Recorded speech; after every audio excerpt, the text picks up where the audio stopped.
తాకట్లో ఉన్న మీ బంగారాన్ని విడిపించి ఆ రోజు ఆన్లైన్ రేటుకి కొంటాం. Sharma gold company. పాస్టర్ పగడాల ప్రవీణ్ మరణం మిస్టరీని తలపిస్తోంది. ఆయన మరణం తెలుగు రాష్ట్రాల్లో తీవ్ర చర్చకు దారితీసింది. ఈ నేపథ్యంలో సీఎం చంద్రబాబు స్పందించారు. ప్రవీణ్ మృతిపై తీవ్ర విచారం వ్యక్తం చేసిన ఆయన డీజీపీ హరీష్ కుమార్ గుప్తాతో మాట్లాడి ప్రమాదంపై ఆరా తీశారు. అనుమానాలు వస్తున్న నేపథ్యంలో అన్ని కోణాల్లో విచారణ జరపాలని ఆయన ఆదేశించారు. అలాగే తూర్పుగోదావరి జిల్లా ఎస్పీ డి నరసింహకిషోర్ కు హోంమంత్రి అనిత ఫోన్ చేసి వివరాలు అడిగి తెలుసుకున్నారు. ప్రమాదం జరిగిన పరిసర ప్రాంతాల్లో సీసీటీవీ ఫుటేజ్లను పరిశీలించాలని హోంమంత్రి ఆదేశించారు. క్రైస్తవ సంఘాలు డిమాండ్ మేరకు పోస్టుమార్టం వీడియో రికార్డింగ్ చేసినట్టుగా హోంమంత్రికి ఎస్పీ తెలిపారు.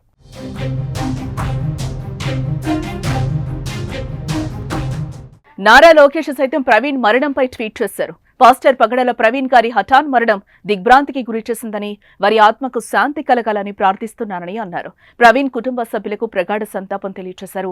పోలీసుల ప్రాథమిక దర్యాప్తులో రోడ్డు ప్రమాదంగా గుర్తించారని, వివిధ సంఘాలు పాస్టర్ గారి మృతిపై అనుమానాలు వ్యక్తం చేస్తున్న నేపథ్యంలో పూర్తిస్థాయి దర్యాప్తు చేస్తామని లోకేష్ హామీనిచ్చారు.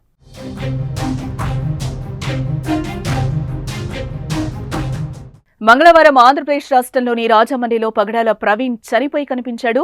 ఒంటిపై గాయాలు, రక్తపు మరకలుండటంతో ఆయన రోడ్డు ప్రమాదంలో చనిపోయాడని స్థానికులు భావిస్తున్నారు. అయితే శరీరంపై గాయాలుండటంతో ఆయన మరణంపై అనుమానాలు ఉన్నాయని క్రైస్తవ మత బోధకులతో పాటు మహాసేన రాజేష్, జీవి హర్షకుమార్, మార్గాని లాంటి వారు డిమాండ్ చేస్తున్నారు.